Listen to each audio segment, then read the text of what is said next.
Nang lumaki sa isang mahirap na buhay, nagsumikap ang masipag na dalagang ito para mabigyan ng magandang kinabukasan ang kanyang pamilya. Pero dahil sa masasamang taong walang konsensya, nawalan siya ng pagkakataong maabot ang kanyang mga pangarap. Magandang araw at welcome mga kakwentuhan. Sa mga taong mahilig sa mga true stories, true crime at kakaibang kwento, please subscribe and i-turn on ang notification bell para lagi kayong updated sa ating mga video. Simulan na natin ang kwento. Sa isang barangay sa Cagayan de Oro City, mga bandang 10:00 ng gabi noong March 10, 2017, may isang dalagang nagsisigaw sa daan habang humihingi ng tulong. Nakakuha ng atensyon ang kanyang nanginginig na boses at sa kabutihang palad, may mga taong tumulong naman upang maisugod siya kaagad sa hospital. Gayunpaman, sa kabila ng pagsubok ng mga doktor na iligtas ang dalaga, agad rin siyang binawian ng buhay dahil sa mga natamo nitong saksak sa katawan.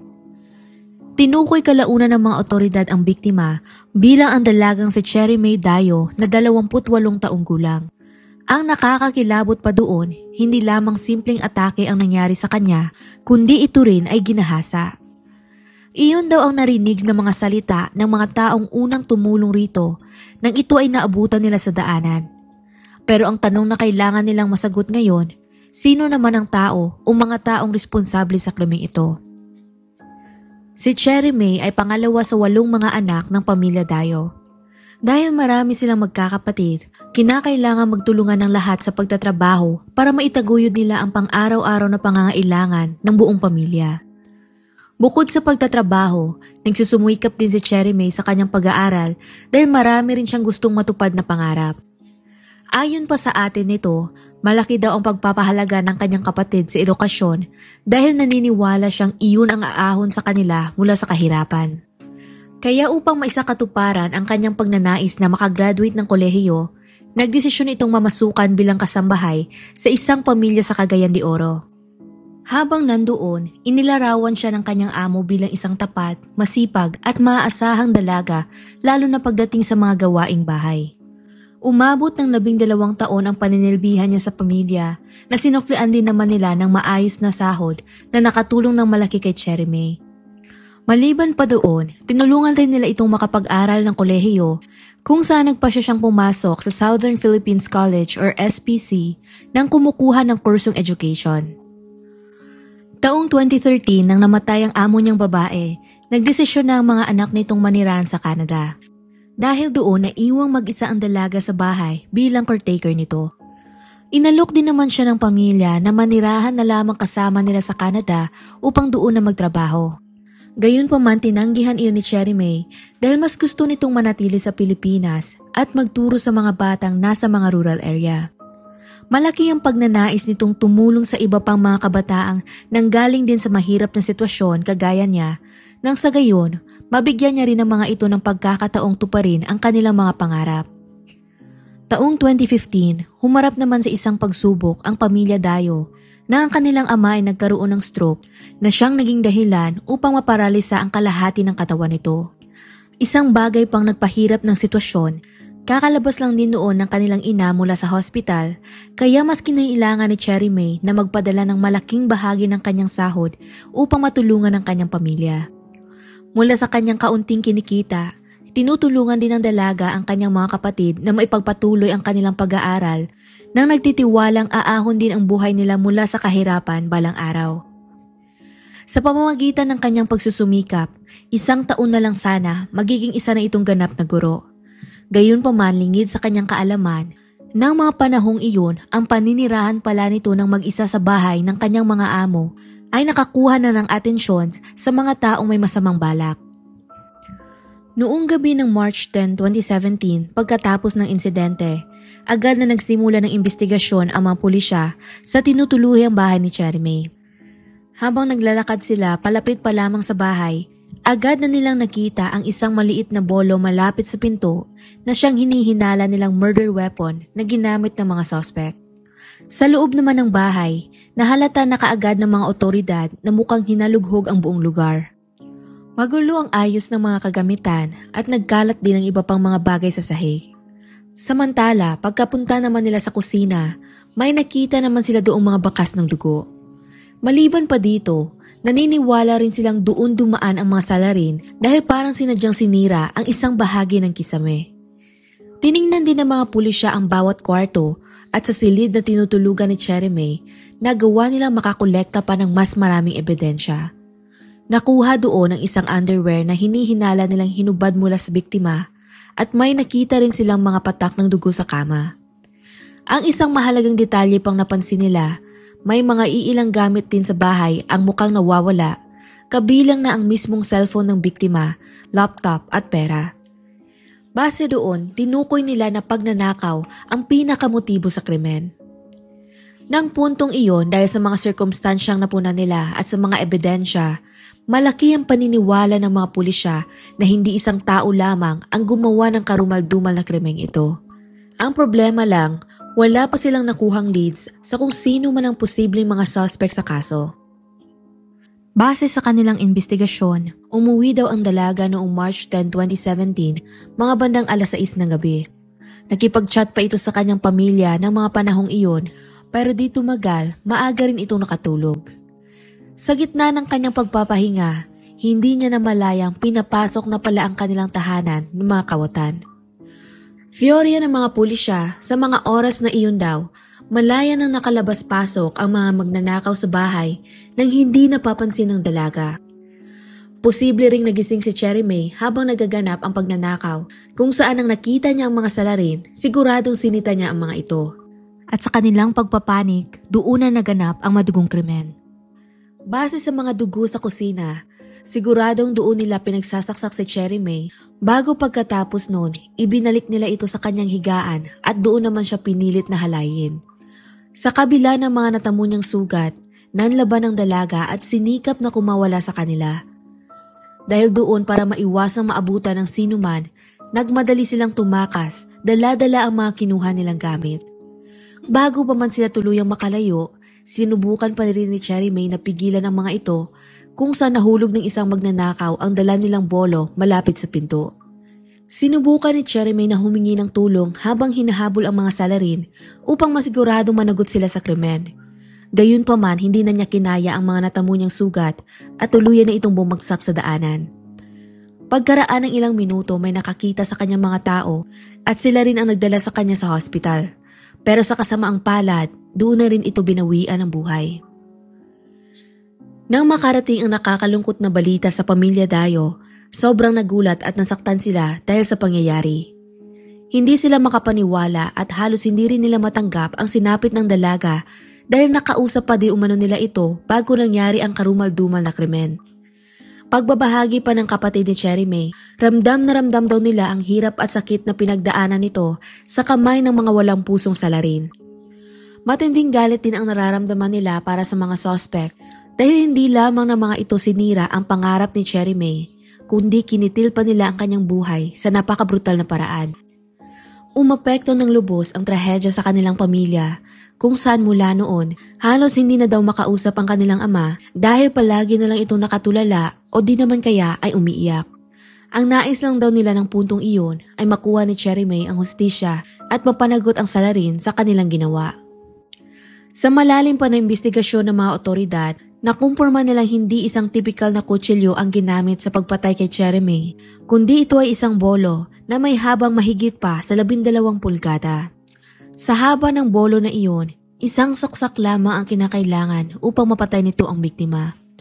Sa kabuuan ayon sa autopsy report, nagtamo si Cherry May ng hindi bababa sa 4 na saksak at iyon ay tumago sa kanyang baga at dibdib na siyang naging dahilan kung bakit mabilis itong nawala ng dugo. Itinala bilang mahalagang ebidensya sa kaso ang bolo na ginamit sa krimen at kalaunan ang mismong bagay din na iyon ang pinakanakatulong upang matukoy ng mga kapulisan ang mga salarin sa pagnanakaw, panggagahasa at sa walang awang pagpatay kay Cherry May. Upang mabilis na mahanap ang mga salarin, dinala ng mga pulisya ang ebidensya sa Divisoria dahil malapit doon ang crime scene. Nagtanong-tanong sila sa mga tao roon kung pamilyar ba sa kanila ang bolo at kung kilala ba nila ang may-ari nito. Noong simula, nahirapan silang makakuha ng kahit anong impormasyon Pero sa kabutihang palad, may isang lalaki silang nakausap na nagsabing kilala niya ang taong gumamit noon. Bukod pa dito, siguro din daw siya sa kanyang nakita dahil nagkaroon pa sila ng interaksyon ng nasabing lalaki noong mismong gabi bago nangyari ang krimen.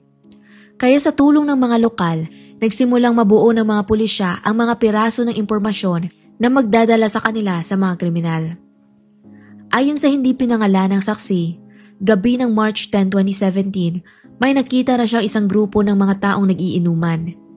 Tinawag pa raw siya ng mga ito para anyayahing uminom at bilang respeto, lumapit naman siya para tumagay ng isang shot. Nang mga puntong iyon, doon na niya nakita ang bolo dahil hindi ito sinasadyang mahulog ng isang lalaking tinatawag na si Amang. Sa kanyang kuryosidad, tinanong pa daw niya ito kung bakit siya may dalang bolo at sinagot naman siya ni Amang na may paggagamitan lang daw siya noon maya-maya. In-identify ng witness ang nasabing suspect bilang si Warren Amarga o alias Amang na 24 na taong gulang. Bukod pa doon, nagawa rin niyang pangalanan ang iba pang kasama ni Warren sa inuman na kinilala niya naman bilang si Joel Conson o alias Gerald, 20 anyos, at si Angel May Rada na 22 anyos naman.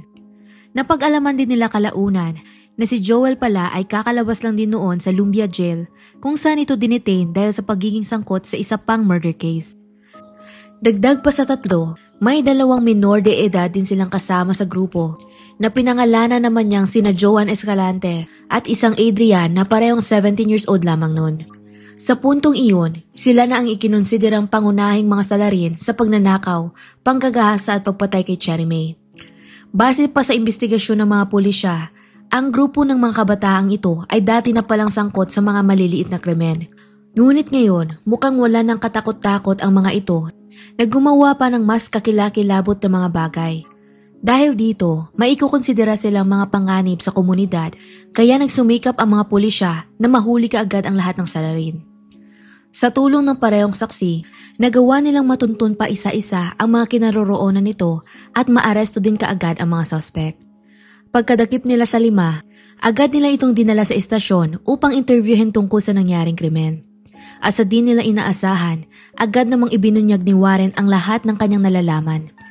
Sa affidavit of confession na isinumiti ni Warren Amarga, malinaw na inamin nito na ang grupo nga nila ang nagplano na pasukin ang bahay na tinutuluyan ni Cherry May. Iplinano raw nila ito habang sila ay nagiinuman, ilang metro lamang ang layo mula sa crime scene. Sa kanilang pag-uusap, napagkasunduan nilang kunin ang lahat ng mahalagang bagay sa loob ng tahanan at kung kinakailangan, gagamit din daw sila ng dahas upang makuha ang kanilang nais. Isinalaysay rin ni Warren ang bawat detalye ng kanilang plano mula sa pagpasok sa bahay hanggang sa karumal-dumal na mga pangyayari na siyang humantong sa pagkamatay ni Cherry May. Dahil dito, mas naliwanagan pa ang mga otoridad sa kung ano talaga ang tunay na nangyari noong gabi ng krimen. Ayon sa kanyang konfesyon, bagamat inamin ni Warren na silang lahat ay sangkot sa pagnanakaw, wari ba iniiwas naman niya ang mga ito na masangkot sa kaso ng panggagahasa at pagpatay. Ayon pa sa kanya, siya lamang di umano ang pumasok sa bahay at iniabot lamang niya sa kanyang mga kasamahan ang mga tinangay na gamit. Sa panggagahasa naman, tanging siya lang din daw ang gumawa nun sa biktima at wala ng iba pa. Gayunpaman, sa kabila ng pagsubok niyang iligtas ang 4 sa kasong rape at murder, dahil sa pagkakaroon ng conspiracy sa pagnanakaw, ibig sabihin nito, damay rin ang lahat ng salarin sa lahat ng krimeng nakatali rito.